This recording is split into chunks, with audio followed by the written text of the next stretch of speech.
Hello and welcome to the Old Man Orange Podcast. I'm Spencer Scott Holmes. And I'm Dave Candito. And we're coming back with some more Mortal Kombat good times. This time we're doing the Mortal Kombat animated movie series from DCU or Warner Brothers Animation. One that it came out and there's like 4 movies for this and everything, but it's one of those strange ones where they felt like they just kind of came and then they sort of went, and that was it. And I thought they were really cool. I bought every single one they came out because I already have the DCU collection, so there's not a single movie I'm missing in that whole animated run that they did. So just like when I saw that they had Mortal Kombat ones, I'm like, oh hell yeah, I'm gonna get these too, and they were totally fantastic. No, I've only seen the Scorpion's Revenge, the first one, and I didn't even know there was others until you brought it up the other day. I'm like, what? And so I'm pretty excited to see the rest. But the Scorpion's Revenge, this would be the second time now I've watched it. But what an awesome start to what is there, 4 of them? Yeah, there's 4 of these animated Warner Brothers movies. I'd like for them to make more if they, depending on how the story ends up, of course, because I haven't seen the rest yet. But what an awesome way to start that up. As we started watching it the other day, the first thing I thought was, this might be more brutal than the games. I think it is. It's definitely one of those ones, like they double down on the violence in here and everything like that. This is definitely the very first rated R Mortal Kombat movie. Granted, we know that there's that 2021, but that one's kind of like a soft R. It's like there's a couple brutal moments in it, but then it's like, yeah. You know, where this one here doesn't hold back. I mean, just that intro ninja battle scene of Scorpion and pretty much Sub-Zero and their clans fighting each other out, and they're just taking people out left and right. They got the literal X-rays going on, just showing people get impaled and cut up and sliced and diced. I love those X-ray attacks. It's, I mean, obviously now it's the fatal blows in the games, but all I can think every time, I just picture the X-ray, you know, like a meter going off. But seriously, so brutal. And that ninja, him defeating like probably half of the Link Way or whatever. It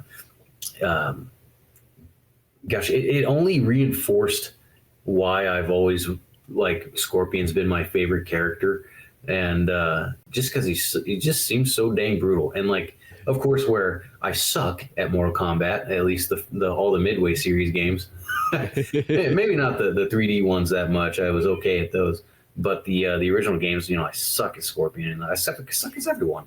But but I always wanted to be good, and I always pictured Scorpion doing things like he did in that movie because it's so over the top.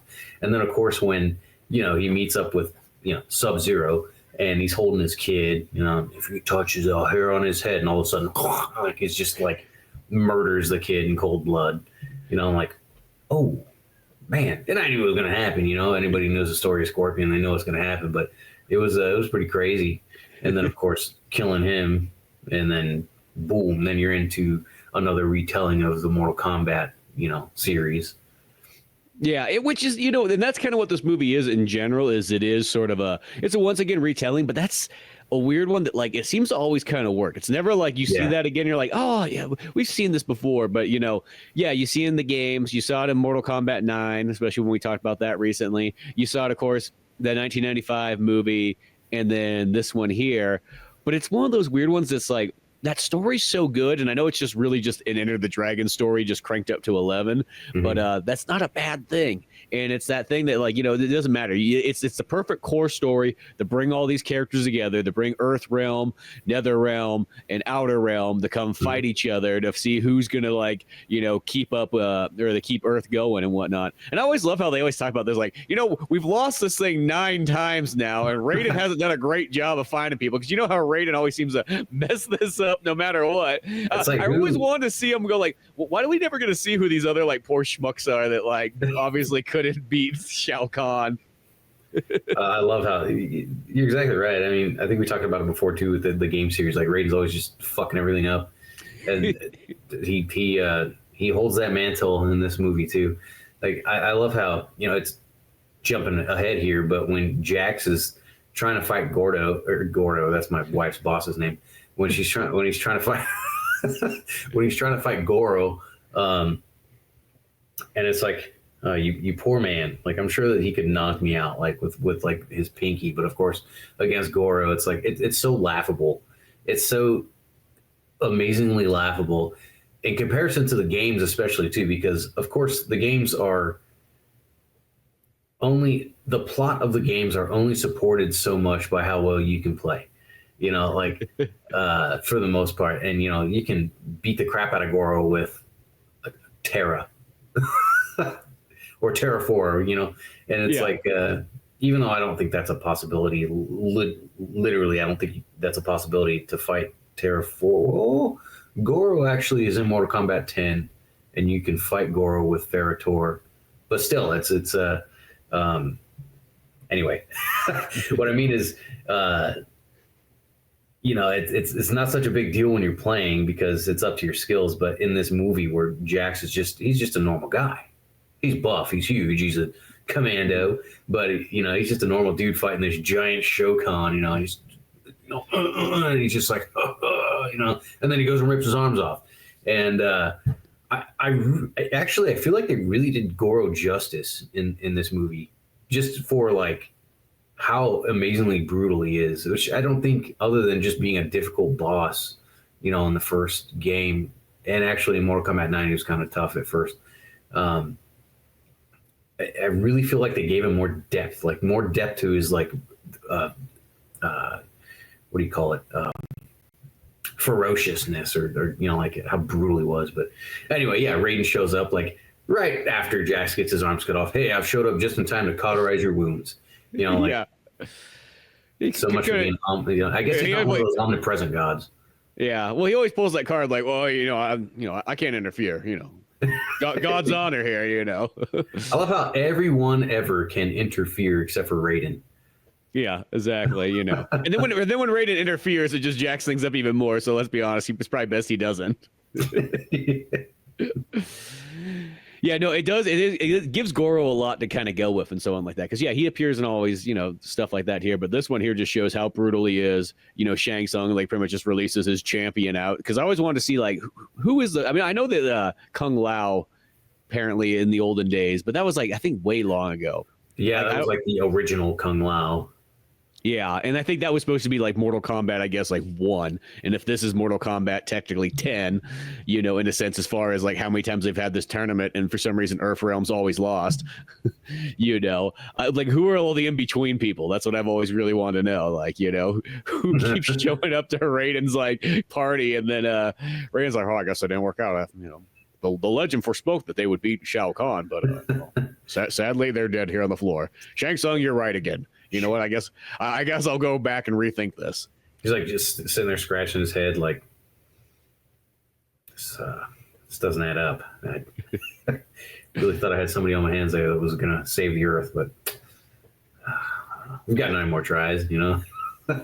It's like that one. He just keeps coming back to like a Super Smash Brothers tournament, really thinking he's gonna win this next time. He's like, okay, I picked a new roster. I got my new team. I got Princess Peach. I got Donkey Kong, and I got Captain Falcon. I think this time it's all gonna work out. Captain Crunch and Blueberry. Man, oh, and the Geico Caveman. Yeah. Why not? Yeah, I'm surprised actually there hasn't been a movie on Super Smash Brothers. Maybe there's a possibility now that Mario movie did so well. Yeah, I always kind of wonder if that Mario movie was that just there to technically kind of promote waters. Well, I think that, but I think it was almost there more than anything else to go for the Universal Studios theme park, because it sounds so weird, but like even though it's called Super Nintendo Land, it's literally just Mario. I know they just put a Donkey Kong ride in the Florida version, but like, it's like, I remember when I first went there, I was like, oh, it's going to have all kinds of stuff. You're going to be able to find Metroid things and Legend of Zelda stuff. It's like, no, it's just Mario. There's nothing else there. Maybe in time, of course, but yeah, it's like, I guess what I was expecting to be like is they used to have this Marvel Lounge, or what? Marvel Cafe is what they called it in Universal before Disney had Marvel and all that stuff. Oh, yeah. And it was so badass. It was a restaurant that was all Marvel themed, which was cool. But they had literally a room that had every single Marvel arcade cabinet that like was ever made in there, which was badass. And then they also had like another like gift shop that had all kinds of cool action figures, Yeah, comic Disney's books. not gonna have that. No, no, that thing was so cool, I and will tell you the when I took Juliana to Disney land in 2022, it was November 22. I was pleasantly surprised by a lot of things, honestly, not just the Marvel side, and then of course irritated by the things that irritate any normal person along lines, nickel and dimed everything. So getting into the park itself and being there for 3 days wasn't as expensive as I thought it was going to be. It was more than I wanted to pay for sure. But the like merchandise, toys, or clothing, whatever, wasn't that bad. It was like shopping at any other place. It was normal prices for shirts and hoodies and all that. It would be things that you would see, like like if you go in a GameStop and you see the things that are in the cases on display that are like I think one time they had the Wakanda wristbands or something, like his gauntlets or whatever, Wonder Woman's gauntlets, stuff like that are like they have a certificate of authenticity that are a bit more pricey than what they have on the normal shelves. Like, of course Disney has that kind of stuff that's like through the roof, but normal things wasn't that bad.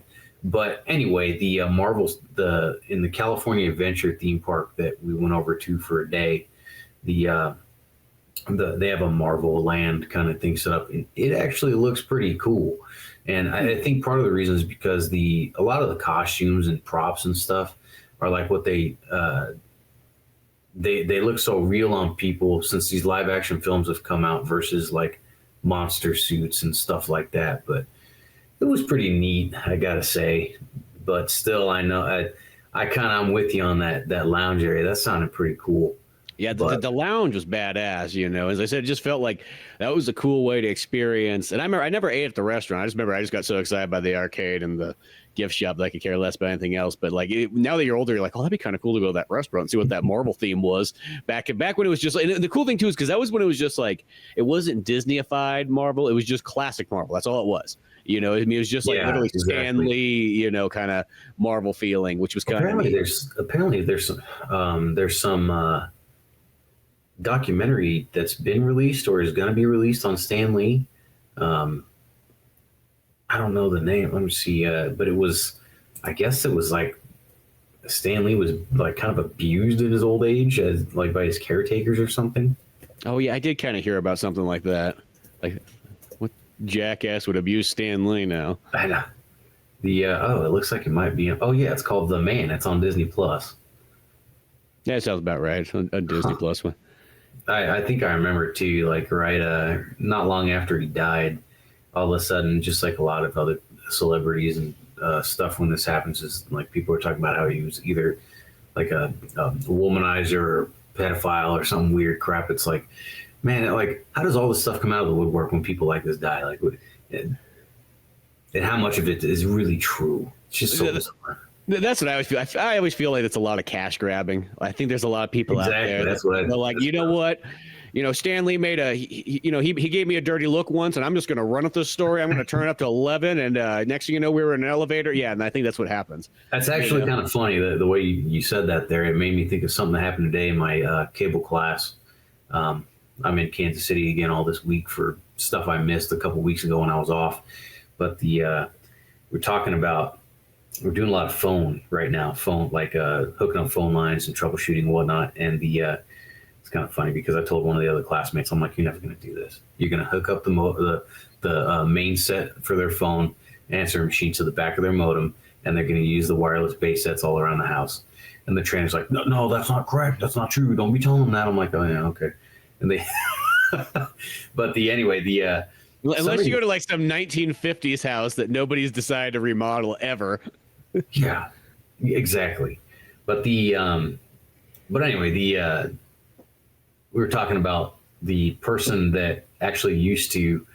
You'll find like pictures of like women doing it a lot, like old pictures of women like hooking up the phone, the tip and ring kind of thing on the switchboards, and they're like, yeah, then of course this job no longer exists, and blah blah blah.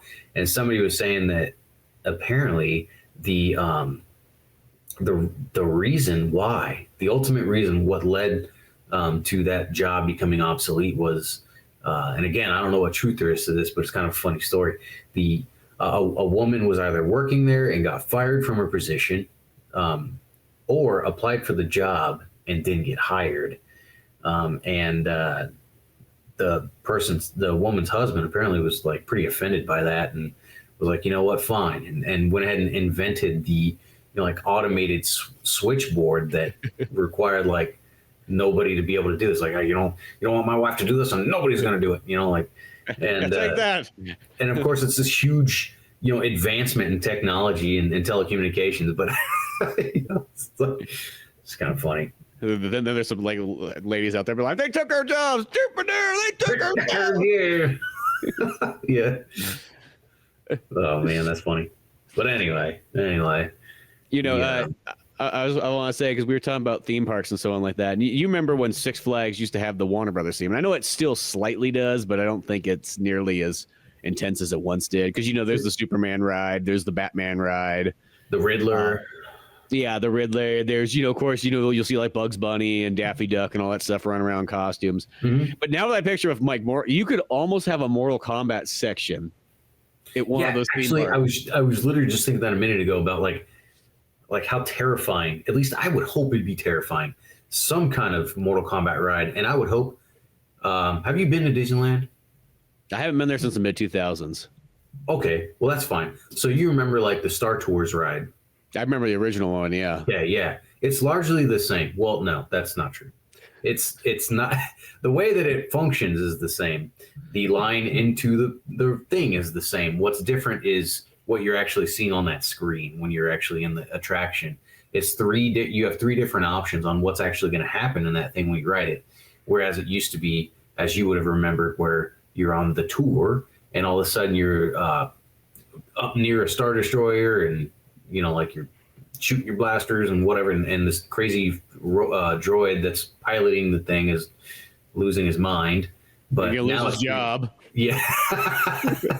But now he's gonna be sent to the recycle chamber when he gets back. Yeah.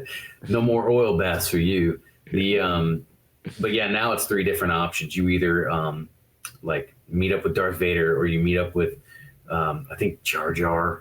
And then one of them, I think, might be Hondo Anaka from Clone Wars. I don't know. But I might have messed his last name up. But anyway, I would imagine a Mortal Kombat ride being something like that. Maybe. Because you don't really drive any cars in Mortal Kombat or nothing like that. But still, I feel like an interactive thing like that would be pretty cool and terrifying. You know what it could almost be like, now that you say that, is have you ever rode the Mummy ride at Universal, where it's like a roller coaster thing, but it's all indoors? Maybe. Or even the Harry Potter one.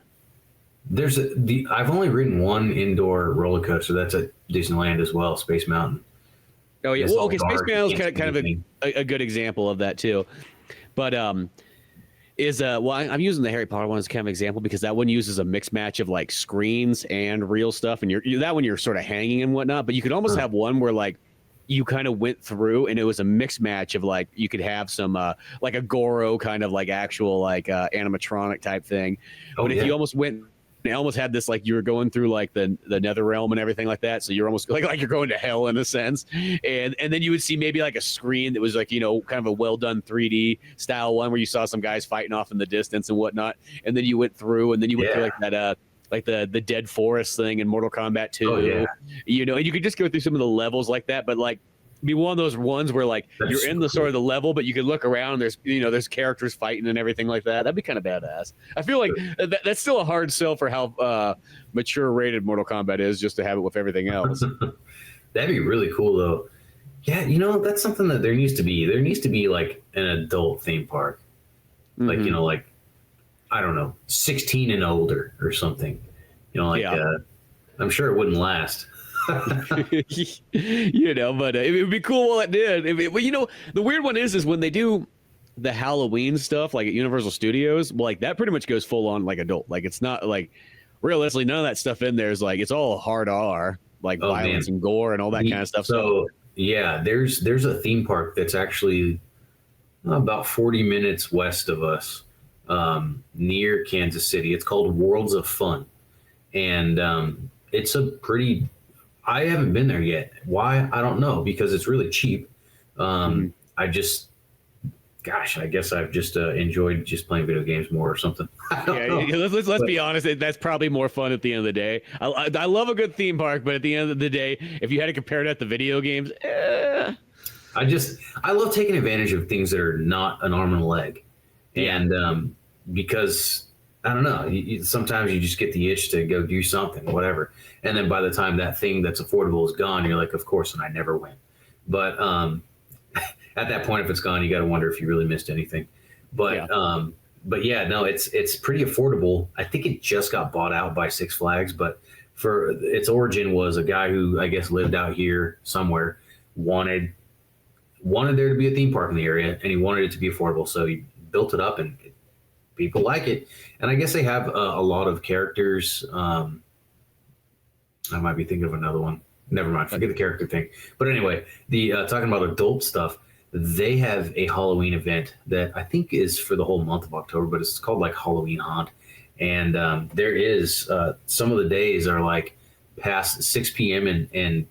and later, it's adults only. It's like not for kids, and it looked pretty damn scary. I was going to go, but I was kind of nervous, so I didn't go. Yeah, you should go, because I said the Universal Studios one's pretty badass, and I'll say this: I don't think I see like little to no kids, at least by that point. I went to a haunted house at Universal Studios Hollywood one year. This is a long time ago. This is like 15, 20 years ago. Was it the Mummy one? It had all kinds of horror movie icons. Okay, it was terrifying. It was absolutely terrifying. The first horror movie character that popped out was Freddy Krueger. I was walking down this hallway. It was, as you would expect, a thing like that to be really dark and like dim lit. Looked like you're walking into a cave or something, to be honest. And then there's these like a barred window, like a cellar, or dungeon. And all of a sudden, like, wow, an arm shot out of it with claws, and I'm like, what the? And I thought maybe it was just like a mechanical arm, but no, there's a dude.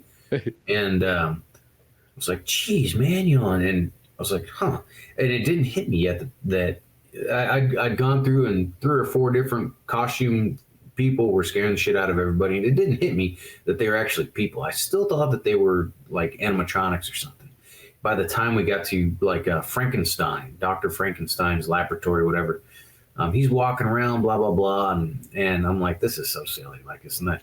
And they came right up to me. Like, because I said out loud, like, this is dumb, came right up to me. He was like, and I'm like, okay, man, I get it. You're real. And I would have to say, like, the best, but also the creepiest part of that was there was a section that was zombies. And at the end of you went through a doorway, and what's in front of you is like 20 or 30 hanging bodies that are all wrapped in cellophane.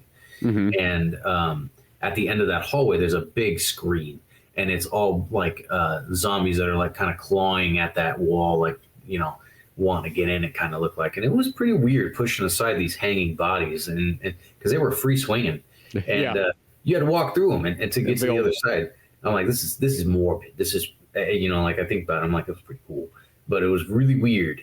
And then the last part of it, as we were leaving, was Leatherface. Oh, and, nice.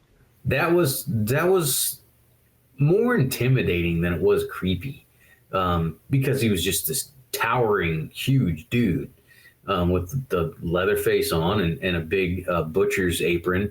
And he didn't have a chainsaw. He had a giant machete.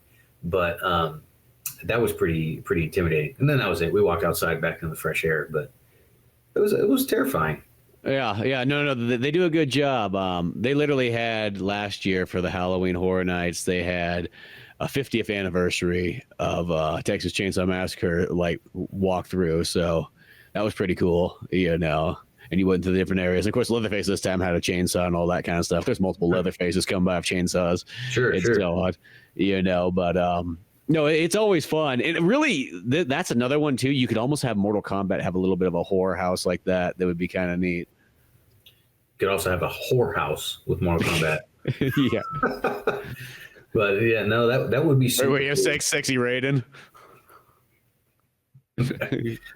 Sexy Raiden, Reptile. Raiden's like, he's like, this is the only way the Earth realm's gonna. I have to sell my body just to save Earth realm. Apparently, it's like, oh no, my pendant cracked again. Yeah, exactly. So now my pants are off, and it's like the cop from South Park. Officer Brady. No, the one of the later officers, the later day actual police department, and he kept sleeping with dudes, to try to solve that crime, and he was like like entrapping those criminals, doing the stings, but he'd go through with it the whole way. Yeah, I remember that. Freeze! He's like so proud of himself. Anyway, yeah, no, I also liked, like I said, the movie was so dang brutal. I really wasn't expecting Sonya to just totally murder Reptile. Reptile is one of those characters. It's like, is he a bad guy? I don't know. I think maybe he's just kind of like, I can't do any better. Yeah, he's just there. Is it Mortal Kombat 11 the one where they kind of give Reptile like a little bit more kind of, because mostly he always is sort of the henchman, it seems like. So he was pretty henchman like in 10, but I think his story was open ended with the end. He only had a cameo in 11, and it's in the crypt. You can find him in the crypt, but that's it. And then in 1 is where they give him a pretty big redemption. That's what it was. It was 1. That's the one. I was trying to think of which one it was, but I remember I was like, wait a second. There's one where they give Reptile more than just being like, in a sense, like one of the first 2 fights that's going to happen, and Yeah. I actually, the Reptile's part in that game was one of my favorite parts. Actually, I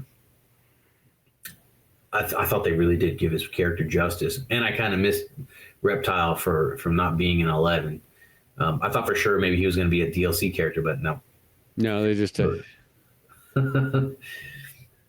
Which reminds me, I think Conan's available now, and I haven't played him. Oh, I have that ready, so all I have to do is turn it on. Yeah, exactly. And then T1000, I don't know when that's coming out. Kind of excited for that one too. Yeah, that one I am too. That's like that one's like, oh, that's pretty badass, and so on like that. Got to have that there. But no, this one has actually a good roster of characters, and of course, you have your classics for there because you got to have Sonya, Liu Kang, Johnny Cage, and Johnny Cage plays pretty much, he's almost your Avatar everyman one. And we talked about this before when we did our Mortal Kombat 9 video review or video game review, and we were talking about the movie, like the 2021, where it has to have that weird Avatar. Johnny Cage is like that character you didn't realize you needed. Yeah. But that's the thing is like Johnny Cage is a real character, but he can pretty much ask all like the questions and so on like that. And the fact that he's there and he thinks he's just in some like, because I like when they show Johnny Cage initially, it's like you could tell that like he had all these hit movies in the 80s and now it's like it's the night. I always like the picture since it's Mortal Kombat. I like the picture of the story taking place like 92, 93. He's like Johnny Cage is like Matthew McConaughey in Rain and Fire, except for he's happy. Yeah, exactly. But he's like one of those ones. He's like, the bills are stacking up. The money's not coming in, and he thinks his agent's got him this great deal for a new foreign movie that he's going to go star in or whatnot. And he just kind of goes overseas. And I love how like when he first comes there, he's like, oh man, like he's asking all these movie questions, and Sonya and Liu Kang's really confused. And then like Raiden's there and whatnot, and like I think Johnny Cage walks off, and like Liu Kang's like, are you going to fill him in on this? He's like, no. I actually find it more amusing this way. So once again, Raiden's just screwing over Johnny Cage. Literally could have broke the ice and let him know, like, because he goes through like literally half this movie before he realizes like, oh yeah, something. It's that fight with the Takaten, and she's like, wait a minute, hold the phone. But yeah, no, it's in typical Johnny Cage fashion too. Like it's that thing that you're like, okay, there is something to this guy, because if that was me, I'd be dinner for a bunch of thorny boys. Man.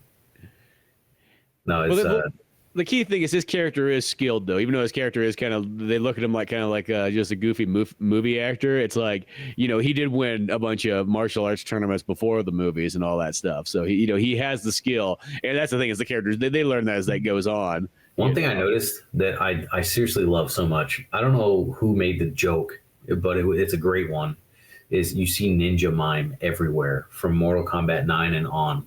Yeah. Like some posters on the wall and everything like that. Yeah, no, it's gosh. Oh, and like the movie, obviously it's, we go in depth about how it's another retelling, more or less, of Mortal Kombat, but with the title being Scorpion's Revenge, I really enjoy what they did with Scorpion's character in this game, in this movie, in that he's just so freaking. I guess he's everything I would expect a Spectre to be, in this movie. Just not giving up.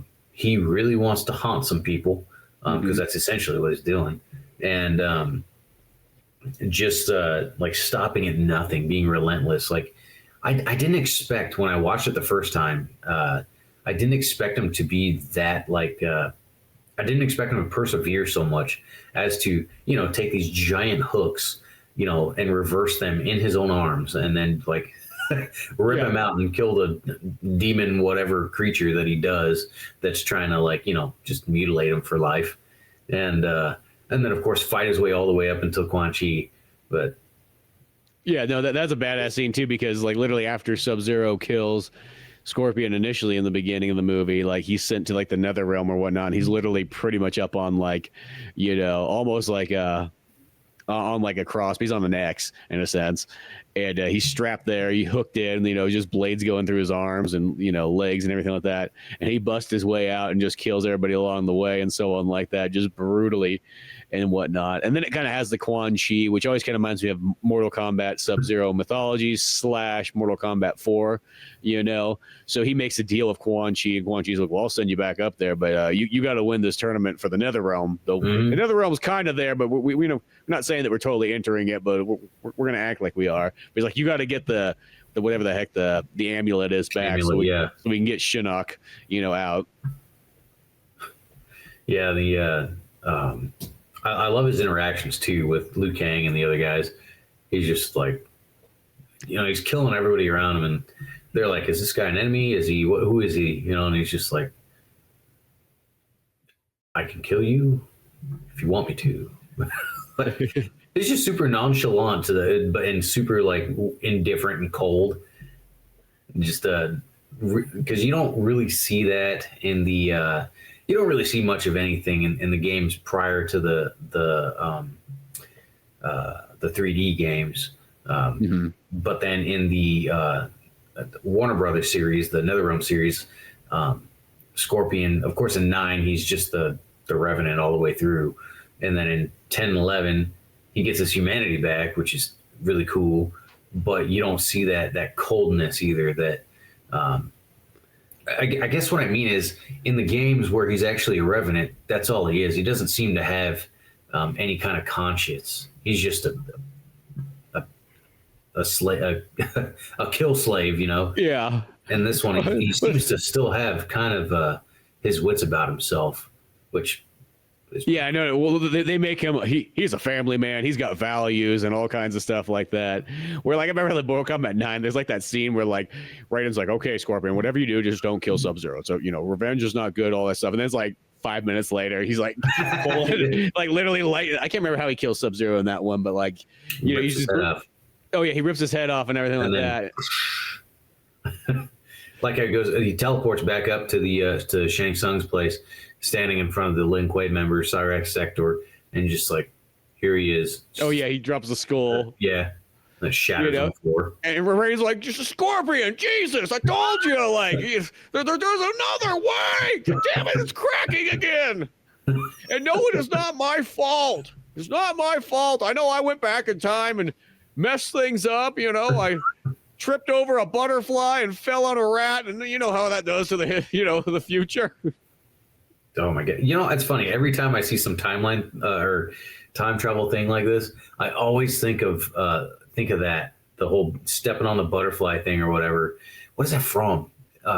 Well, there's not the from movie like the touch. Butterfly Effect, but then there's also like there's obviously there's a Homer Simpson or a Simpsons episode where Homer goes back in time. I think it's a Treehouse of Horror one, and he like steps on like a dinosaur or something like that, and it like changes the entire future.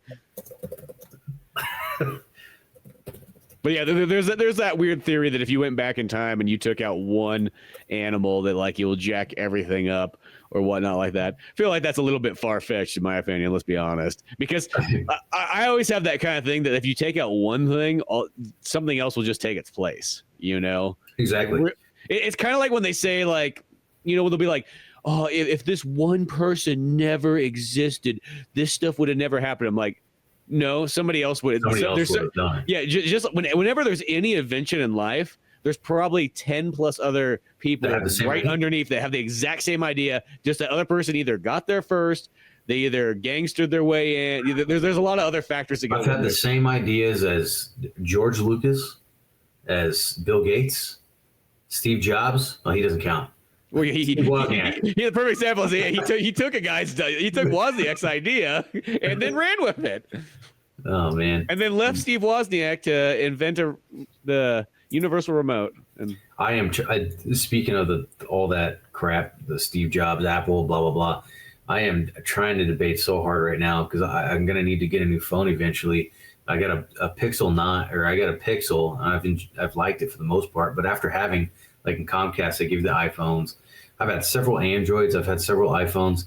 I think they're all just pieces of crap that are too expensive, So that's my dilemma right now because I'm pricing them out. And I'm like, Apple used to be known for like, oh, they're way too expensive.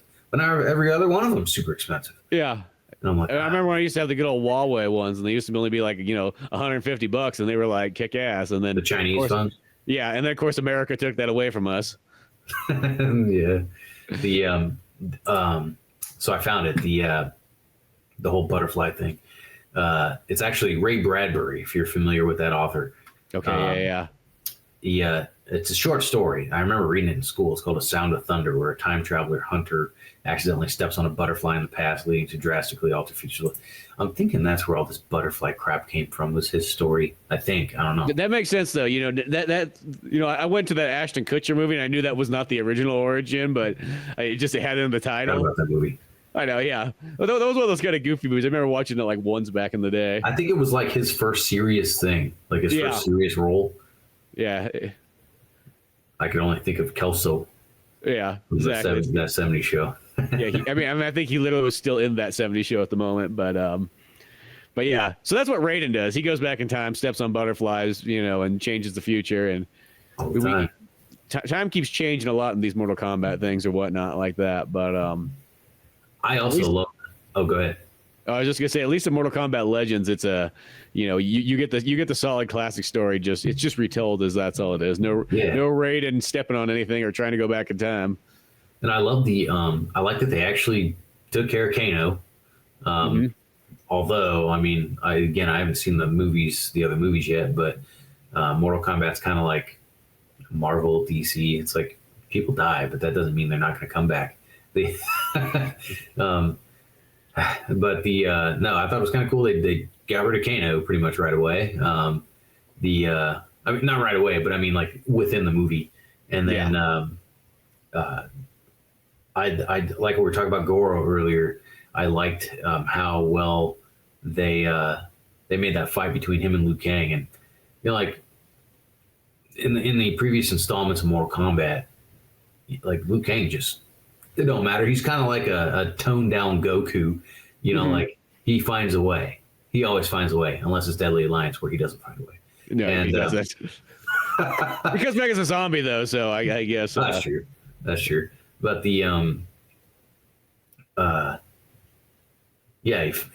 he's fighting Goro and everything, but he's about to die, like hardcore. And I'm like, man, like I wasn't expecting him to get rocked so hard. And then, of course, who frees him or who saves him? Scorpion.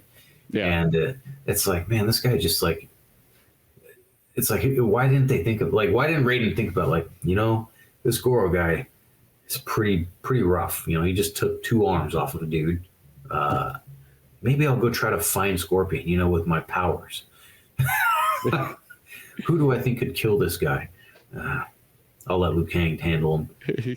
But I love how Raiden pulls the thing on Liu Kang, because afterwards Liu Kang's like, because at first Shang Tsung's like, oh, he cheated. What the hell is this? You know what I mean? Like the 2-on-1, 2-on-1. He's just going off like that. And then, of course, they make it out that, not gonna lie, that's how I felt. Raiden has to fight. Yeah, Raiden has to fight Liu Kang, and then Scorpion has to fight Liu Kang, and then Scorpion just goes like, I forfeit or whatever. And so he's like, oh, dang it, that worked out, But I like how Liu Kang afterwards is like, oh man, like Raiden, I couldn't even beat Goro and stuff like that. And then Raiden's just like, don't worry, that wasn't your real fight. Now, I know I told you that was what it was this whole time, the boat ride over, everything I've been telling you that this was where you're gonna win it. I was just making that up. Real battles with Shao Kahn, so don't forget that there. Like, that like Raiden's like, he bought it. Good thing. he was getting real down the dumps there that he wasn't gonna win. It is hilarious. Like, this guy seems like he's all knowing. Like he's got all this wisdom to pass down, but it's like everything he does just fucks up. It's like, well, why are we listening to this guy? Is this a position that he holds for eternity, or does he serve a term? Because I think there's somebody that needs to hold the mantle of Thunder God by this point. In which case, I guess after 11, it's Liu Kang. But it's Liu Kang. Yeah, I think that's where they came to the conclusion. They're like, you know what? I think Liu Kang really lucked out at the conclusion of Mortal Kombat 11 after merging with Raiden and not becoming an idiot. Yeah, and not messing things up again. However, I say that, but then I think about some of the things about 1, and I'm going, that was a Raiden decision.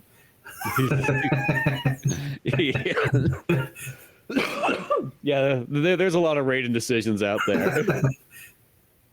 It's like this guy controls the universe. And for some of these people where he's like, they were a problem before, so this time I made it so they wouldn't be a problem. It's like, why didn't you just not make them? Yeah. What are you doing, Raiden? Come on. Oh, one of those ones there. It's almost that thing too. It's like, maybe you should have just picked Scorpion as your champion. His name's on the cover of the movie. One thing I'm sure we'll talk about later when we go over, say, Mortal Kombat 1, but I don't know if it even crossed your mind while you were playing it, but there's no like special forces guys. There's no like military, nothing like that. Well, because I always picture that one's like, in a sense, it's called Mortal Kombat 1, but I always picture it like it's Mortal Kombat 0 in a sense, and that's why it has that Shaw's brother like kung fu thing. So I picture it being like it's all martial arts. Like, that kind of makes sense. No, it's like in a sense almost like it's like all martial arts, no robots, no special forces people, no sci-fi stuff. Like it also makes you wonder why there's even a Mortal Kombat tournament in that one. Yeah, like it's like they went back to Mortal Kombat like the 8th tournament, the one that predates like the 9th or the 9th tournament, the one that predates that because the 10th one's I guess the last one, which is technically Mortal Kombat 1. It's bizarre when you say it like that, but But anyway. And Raiden's finally like, okay, let's do another roll of the dice. Let's see if I pick the right cards here. Raiden's the guy you don't want to go to like Vegas with, obviously. No, Raiden's the guy you bring to Las Vegas to just go stand out in the street with all the other freaks, Yeah, just don't let him pick your cards for you. Have him put his hat down on the ground and see what he can make, Yeah. And trip over himself or something. Yeah, exactly. It's weird because like Raiden's one of the coolest characters, but like it's just so funny how he always seems to be making all these like mistakes. Terrible decisions. Yeah. It's like when you're a god, like how is there so much room for error in your person? Going comparatively to the elder gods and everything like that, he's just he's like he's a Z-lister, Him and Shang Tsung are like in that Z-lister category. I guess that's what happened when your character's based off of Big Trouble in Little China. Yeah. But even speaking of the other character stuff too, then there's also Sonya, and they do a really good job of I think Sonya in this one too. They make her very brutal and violent, and just like she's just there chasing down Kano, the classic storyline, and looking for Jax, her partner, and whatnot. Which that one scene when they bring out Goro and they have him like literally just like rip Jax's Rip his arms arms off. You know, just and Sonya, there's nothing she can do. She has to just watch her partner just getting brutalized because they have this invisible force field thing. I actually felt like they kind of toned her down a little bit compared to a couple of other installments in the series, and I kind of appreciated it because it seemed more realistic to me. Mm-hmm. Obviously, it's Mortal Kombat. I'm not looking for realistic per se, but just her character in itself, like she's pretty like over the top in other games with her attitude and everything. And it's like, well, geez, no wonder why Kano decided to not be an informant for you anymore. But yeah, no, I liked her character a lot in this one. She was not really a bitch, but she was definitely just stern and like, I'm here for a reason, and I'm gonna take care of what I need to take care of. And then, of course, you know, she hooks up with Johnny Cage after the movie, but. Yeah, but she literally hits him real hard in the balls twice. You know, I love how Johnny says that at the end too. Like, what was you think she'll ever like me, Jackson? I love how he's asking this guy with no arms who just got his like world rocked. You know, like, do you think she'll ever like me? And just standing there with no arms. It's like, yo, did she kick you in the nuts? Did she punch you in the nuts? He's like, she did. She. Yes, she did. Yeah, and it's like and this one is like the way that they animate it too is like when she kicks him in the nuts when he's like laying on the ground at like the fire pit or whatever like that. Like it's like they do it almost like it's an X-ray attack. Yeah, like there's so much force in that animation there. Oh, excuse me, geez. Yeah, I did like of course it's Scorpion's revenge, but it's still the retelling of Mortal Kombat, like we've said. But I did really like. Actually, I guess it kind of works out perfect for the plot and for the title and everything. Is how Goro was not the last fight. He was not the last champion. Liu Kang was not the hero of the movie, and it was actually Scorpion, which I thought that fight was awesome between him and Quan Chi. And once again, like Quan Chi's always been like. Quan Chi to me is a character that's kind of like General Grievous from Star Wars. Maybe like Dr. Eggman, kind of. Even though Dr. Eggman's like the main villain of Sonic the Hedgehog. They're these like mischievous, dastardly, like I think dastardly is a great word for these characters. They're not like Quan Chi. Yeah, they're not like world enders, They're just really inconvenient villains that just always mess with your shit and then like book it out of there. And they never finish a job. They always just mess things up and then escape. And I think Grievous is like a really good comparison to Quan Chi because they're not the main guy. Mm-hmm. They're dangerous. They're destructive. But they got somebody else that they're really reporting to, doing this other stuff for, and I don't know. That's always how I felt about Quan Chi. Like he's dangerous, but he's not really the worst threat, and he always just kind of seems like a joke to me. Ultimately, once again, except for in Deadly Alliance. But I love how Scorpion ripped him apart, and that's really, like I said, I love him for doing that because of who Quan Chi is. He's that guy that you're just like, dude, I'm so sick of you. Like, just want to get rid of you. You're the biggest thorn in my ass. And just that fight between him and Scorpion, it's super brutal. And even though you know who's gonna win, it's like it's so exciting to watch, especially when he rips his head off at the end. Like, oh my God will avenge me. He's like something like fuck your God, or something like that. Yeah, exactly. Well, the fact too, because like there's a scene beforehand, because so Scorpion thinks that he's working with Quan Chi, so he can get his revenge against Sub-Zero and so on like that. But then Quan Chi at one point just drops the ball and being like, "Yeah, by the way," or after he gets his revenge, and there's a badass battle between Scorpion and Sub-Zero and whatnot, and then Scorpion literally does the pretty much fatality of Mortal Kombat 1 when you're on the bridge and you're going to shoot the spike pit. But instead, he goes down with them, so they both get impaled on these spikes and whatnot at the bottom. And then Quan Chi comes by and sees him there. He's like, "Oh, you're a failure." He's like, "Well, let me tell you this. This is how the storyline went down." Like, Yeah, I put on the Sub-Zero costume and everything like that. I'm the one who killed your wife, your stupid son. I killed your whole family, and I was proud of it. What are you gonna do? You're impaled here on you. See ya, loser. Then he moons him. Yeah, moons. Slaps his dick across him while he's laying on there. You know, and then he just cuts the scorpion just laying there. And he's all like, and then he goes back to his boy. He's like, "Why does the scorpion still keep fighting?" He's like, "There's the scorpion's got perseverance," or whatever the hell it says. And he just shoves himself off that spike. Be like, "No worries, I'll heal." Yeah, that's what I was talking about earlier. Like the perseverance of this asshole. I mean, damn man, if my family was dead and then I die, I'd just be like, "Thank God, I'm done." And for some reason, like, it's the weirdest one when you think about, like, it's like, okay, Scorpion's family, it's like, okay, he's a family man, he's really good and everything like that. His family gets brutally murdered and everything like that, and for some reason he gets killed too, and then he's sent to hell. The sense is like one of those ones, like, you can't win. like, what did I do? Defended myself. Yeah, exactly. Defended my family, myself, my honor, and here I am in hell. It's just like maybe Sub-Zero, since Sub-Zero has like since he's part of like that weird like ancient Chinese ninja God's clan. nephew.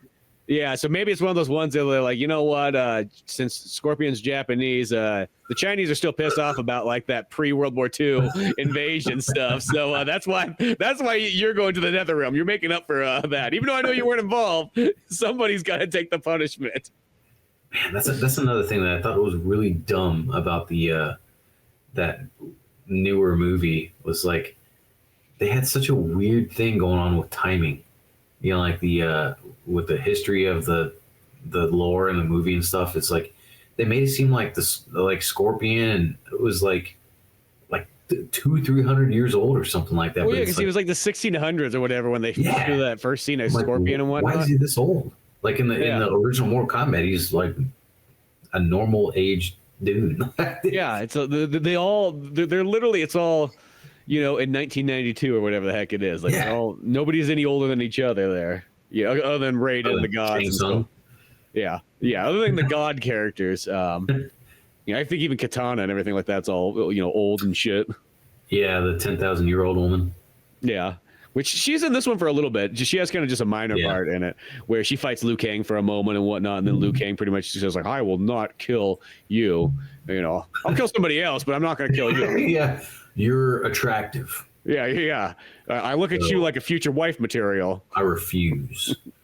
And I may be a monk, but a monk has Then they pull out some like Tarkatan female, and he's like, "That's your sister? Jesus."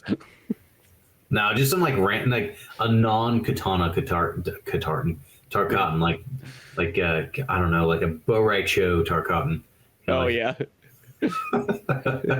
I don't kill females except for that. Yeah, exactly. You know, and then beyond that, I think that's kind of like they hit the general main characters with a little bit of characters from 2 and 4.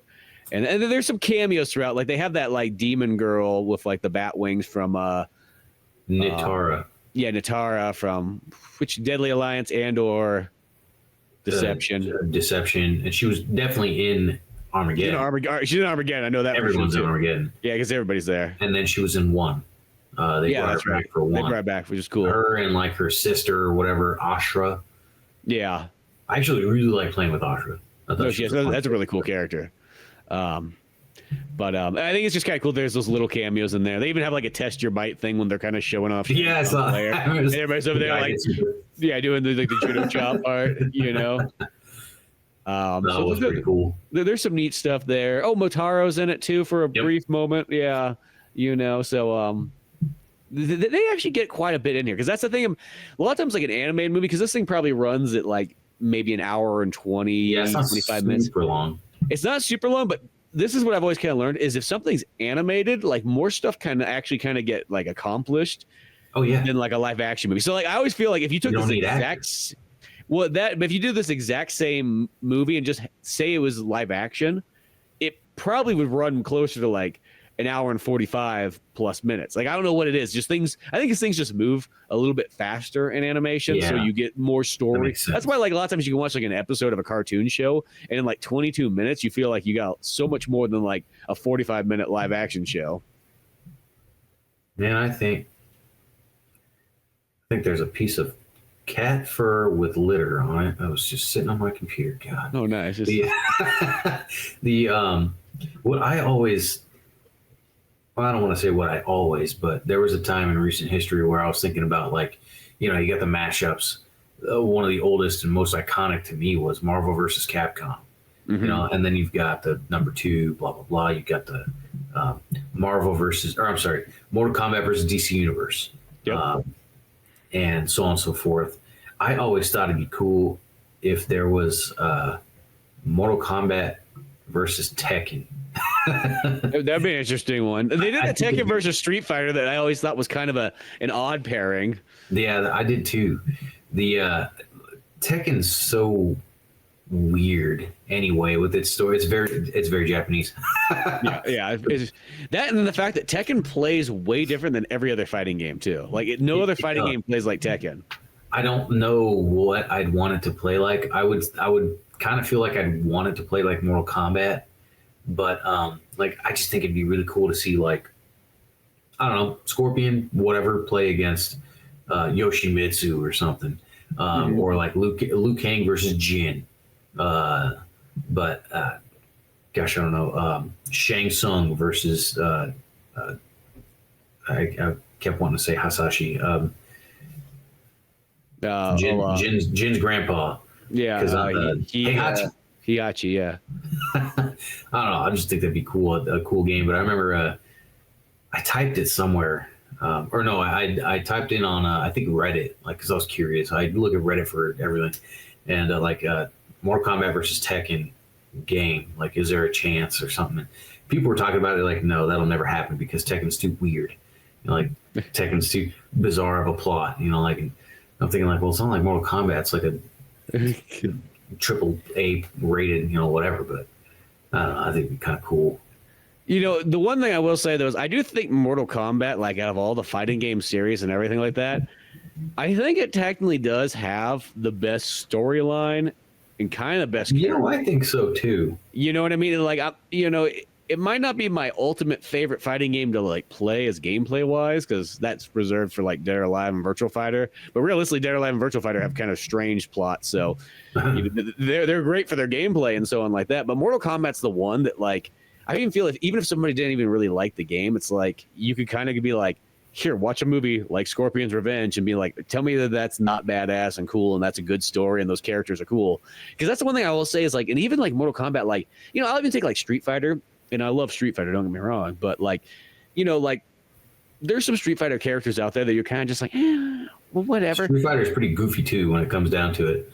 Yeah, they'll have some goofy stuff, but, like, the one thing I think about Mortal Kombat, like, there's almost never really a character I don't like. Even if they keep making brand new ones, I'm always like, yeah, that's pretty cool, and they play interesting and so on like that, and, you know, they add just stuff they add to it throughout time.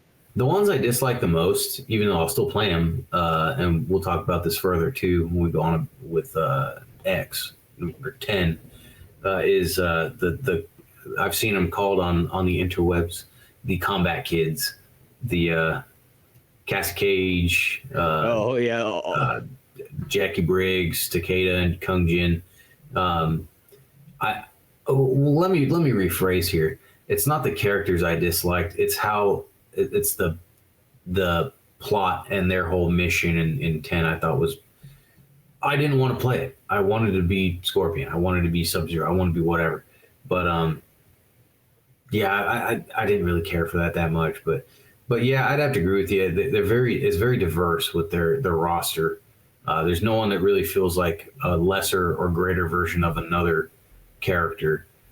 But I think if I had to choose one character that I could totally do without in the NetherRealm games, it would probably be Ferrator. Okay. Yeah.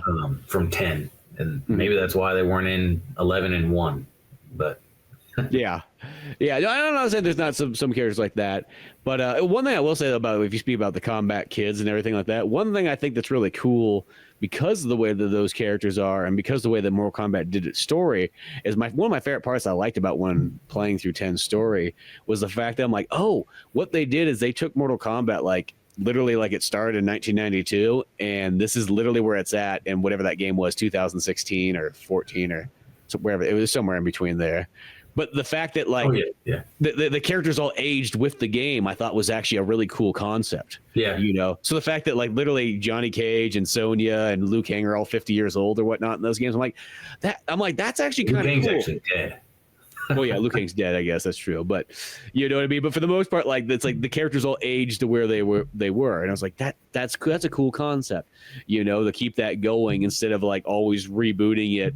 You know, I mean, I know it's rebooted with 9, but like it's technically it goes back in time. Well, that reboot makes sense. I know the company took over and decided to give it their spin. You know, I mean, it's technically, it's realistically, it's like okay, like it's not Midway, but it's still Ed Boon, and you know, I've always kind of wondered whatever happened. I know John Tobias left in like the early 2000s to do a couple of his own things, but I'm always kind of surprised that like they never brought him back in there because it's like. Literally at the end of the day, because I think Mortal Kombat 1 is literally made by 4 people at the end. It's Ed Boon, John Tobias does all the graphics, Ed Boon does all the programming. There's somebody that does the sound, like the music and all that stuff. And then like one other either assistant. I think there's John Tobias had an assistant for art, but like that's it. Like it's 4 people put it together. It's the same thing like Doom. Like Doom's 4 people that put that all together, which I think that quad kind of teamwork seems to do quite a bit. Did you ever see the I don't know if it was a promo video or what. You can find it on YouTube. It's of the actors that did the sprite work for those early games. Oh yeah. It's kind of hilarious. Like the guy who does Jax, he's like, I'm so and so, or it's like I'm Jax Briggs, you know, and like I'm like, what the heck? Because I didn't know I didn't realize at first it wasn't like I thought it was cosplay at first. I was like, well, good for you, man. You know, I realized, oh, he's actually the guy who did the work, the motion capture and all that. Well, not just motion capture; it was actual. It's them, you know, and it's literally cool. Digitized actors. But which there's another thing too that's kind of an interesting one is have you ever seen there was a Mortal Kombat live show and give or take circa 1995 or 96. So they went around like on a tour and you watched it like a play and they had just stunts and Mortal Kombat stuff. And I almost want to say the lady, I don't think the original Sonya Blade, but the lady that played Sonya Blade in Mortal Kombat 3 was actually in the live show as well too, and some of the other ones. And I found a couple like when I was just falling down. She's also the lady who was Veronica Vaughn, I think, in Billy Madison. Oh, well, that's Mortal Kombat the movie one. I was talking about the actress in the game. But yes, she is in Billy Madison, which I remember that was like seeing those two movies back to back, almost like as a kid, like Billy Madison and like Mortal Kombat. All then it's like it was like so many things were connecting. It's like wow, here we are, that is correct. But yeah, like I always be interested in like these like live shows that they used to have back in the day of these video games and so on. But I found this like TV like ad where like one of those ones where it's like, oh, come on down to the local, I think it must have been Los Angeles or something like that. But like, like the local news station here, we got the cast of Mortal Kombat Live. So why don't you tell us what it's all about and stuff? And then the cast comes up and like, well, let me tell you, man. Like, so we're trying to put a positive impact for children to know that they could stand up and they can't be bullied, and we're just trying to get the message out to do your best and everything you do. He's like, well, that sounds great now. So, okay, well, let's see. You can go get the tickets at the, the Astrodome or whatever the hell the place it is. And here we go. Mortal Kombat Live. But it was just like one of those ones. Like I always look at those. I'm like, man, like just like think about that. Like if you guys seen one of those shows, that would have been pretty darn cool. They used to have some other weird ones. There's a Mario Brothers one that I can't even figure out what's going on. And it's like, it's an 88 or something like that. And there's literally a scene later on in there where like, there's like, and the weirdest part is Peach is about as Italian or like Brooklyn Italian as all can be. She's like, okay, what's going on? I'm Peach here. Here's it going to be. She's like, and there's a part where she's like, bring out the enemies, bring out the Goombas and all this stuff. And it's like, and this part was like, Luigi, take your fire blaster. And they're like, here's a Goomba. And then like Luigi turns and then goes, boom. And then like the thing blows up and it's like, here's the Koopa, boom. What is this? It's like a Mario on ice from like 87 or 88. I gotta write this down because I gotta see this. There's literally video footage of it on YouTube, and it's quite amazing. And as I said, for some reason Luigi's holding this like flame bazooka thing, and he's blowing away all the enemies towards the end. And then the dude who plays Koopa is like, this is like a guy who probably was like, I've been into acting my entire life, and now I have the job of Koopa. But I am going to play it to the top. You know what I mean? Like he's like the really fox from Meet the Feebles. Yeah, he's like chewing the scenery and everything like that. Yeah, that's probably what it is. He's like, yeah, he that's 100% how the dude coming out playing Koopa is and everything. And as I said, it's just funny because Peach is about like, she's like 2 steps away from being like just straight New Jersey, like smoking a cigarette and whatnot like that. Like, Mario, when you gonna do anything for me? You know what I mean? I'm just sitting out here. I'm just waiting at the castle. I got a bunch of toads around me. This isn't a life for a princess. That's funny. Yeah, that's pretty good. Yeah, no, I got to look that up. Yeah, the Mortal Kombat one's not nearly as funny. It's more just a lot of like stunts and music and things like that, where it's just people doing cartwheels and like flipping around and kind of fake play acting and so on like that. Gosh, I'd rather see that than half the things that are out these days. I know, exactly. It still sounds pretty cool though. As I said, it's one of those ones where there's something to be said about that. Man, I got slightly bad news. I think I was telling you last time I was going to get us tickets to go see Ninja Sex Party in KC next month. Mm-hmm. But the other day I got paid, so I went to look and buy some tickets, and they're all sold out. So I'm like, well, shoot. But, never fear. I went to StubHub, so I figured, they're going to be on sale. Well, they were more expensive than I wanted to pay for on StubHub, so I'm not going to be going to that one. No. Gosh, I need to check for that then, because I know that they'll be in San Francisco. I was kind of hoping they're going to be somewhere else. So I just have to make the journey into San Francisco. Nothing wrong with San Francisco. It's just added. It's one of those ones that's just more added cost. Like there's a bridge. The parking. It really is expensive. And that's why, the tickets were $70 a pop on StubHub, and I'm thinking, $70. If it was just me, I'd consider it. But that's going to be $140 plus the fees. Yeah, there's always fees. And then the fuel going up there, which would only be about $15.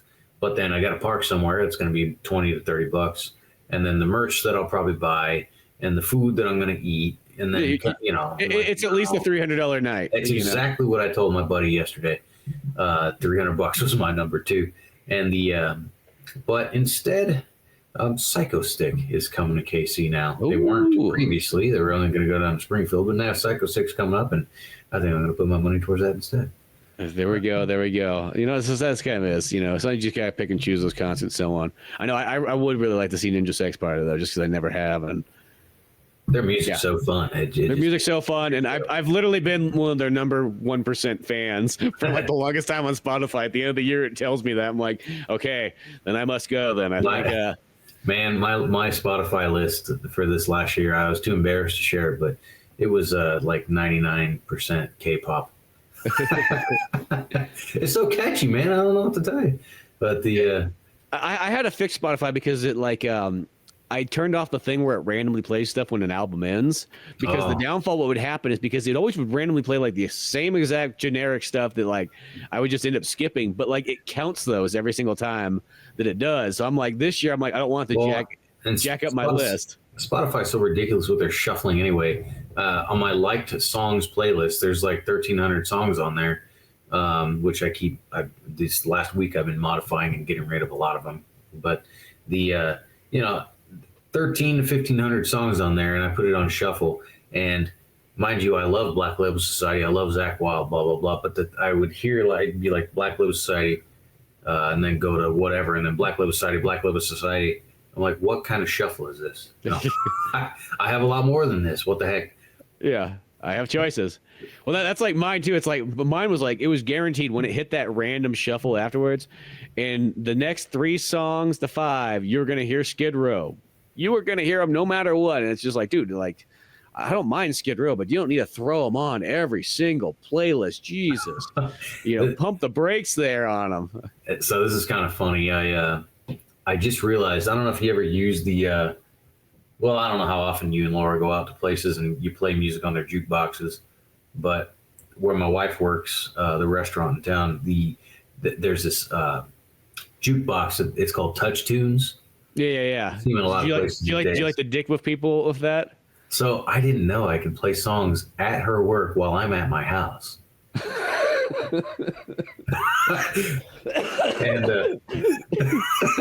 that is worth the $1 entry fee or whatever it is. So like $15 will get me like 30 coins, and most songs are 2 coins. And I was like, and I started looking at what songs they have. Like I wish they had Wesley Willis. That would be the best, but they don't. But last night I was like just cruising, looking to see what there was on there, and something clicked in my head, and I thought Macarena, and I just played Macarena, and I can only imagine one of the workers who's there. He hates like everything except for metal, and I just pictured him sitting there having his drink, because he always has a glass of whiskey after he's done with his shift, just like. Who played this Macarena?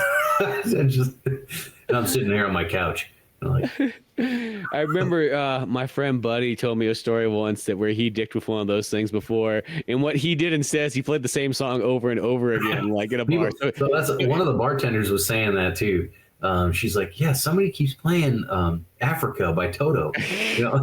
Well, what Buddy did is apparently he played Careless Whisper like 4 times. And by the 4th time, this one guy at the bar was like, dude, what the hell's going on here? Like, this game's playing this, the thing's broken. He's just freaking out. And then it played, and then the buddy's like, he put another song. He's like, oh, thank Christ, I figured it out, playing something different. And then Careless Whisper came on again, and the guy just had a mental breakdown.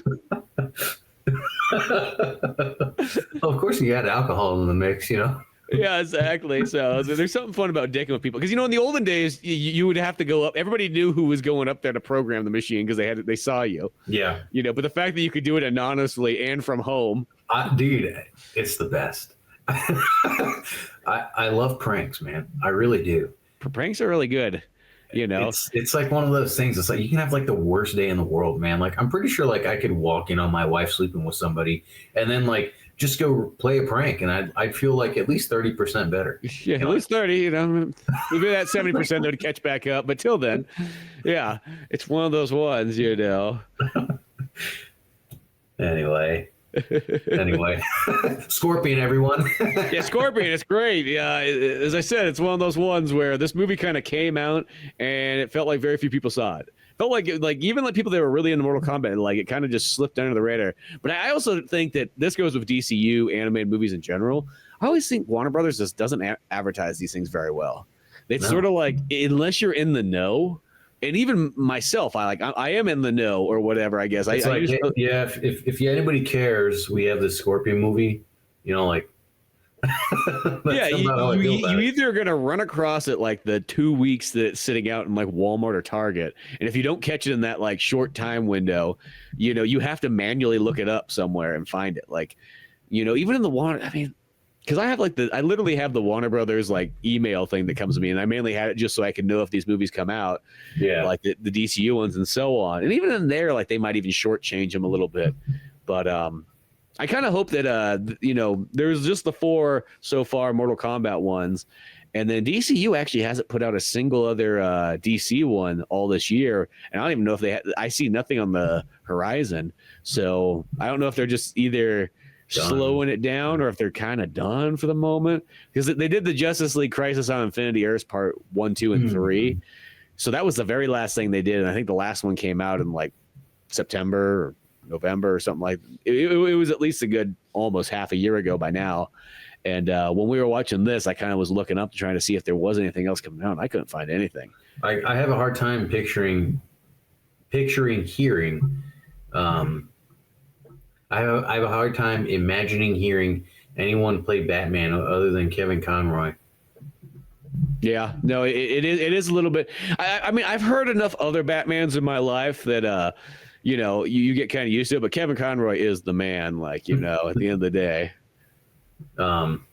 gosh, See, that was the cool thing. Is that was the one that we were talking about, like Comic-Cons earlier before we even started recording, and Kevin Conroy was the one that was like, for the most part, I won't really pay for anybody. To me, it's like cool celebrity over there, but like I gotta really pay for somebody and whatnot like that. But I paid $30 to go meet Kevin Conroy, and it was totally worth it. That one, you know what I mean? I wanted him to go home and be like he had dinner that night. I did not want him to go home hungry. Oh, man. That's my favorite one to do. Is like I'll do that like when there's like you go like the bandstand and they got their T-shirts and so on like that, and I'll be like, I don't want Wednesday 13 to go home hungry tonight. I need to buy a T-shirt. I don't want him to be sad. Gosh, the merch prices are just going crazy, but I get it. Touring is expensive. Well, you know what I think it really is too is I think the double whammy for why ticket prices are also getting expensive is because like that's the only way they're really making money. Yeah, it's before I think the CDs made up for so much of it. There was like whatever. The touring's pretty much just advertising, and now it's like no, not anymore. Triple those ticket prices. We got to make up for loss of CDs. But yeah, no, I gotta say I'm gonna be watching the second film here this week. Because why not? And they're good. That's the thing is I remember all 4 of these ones.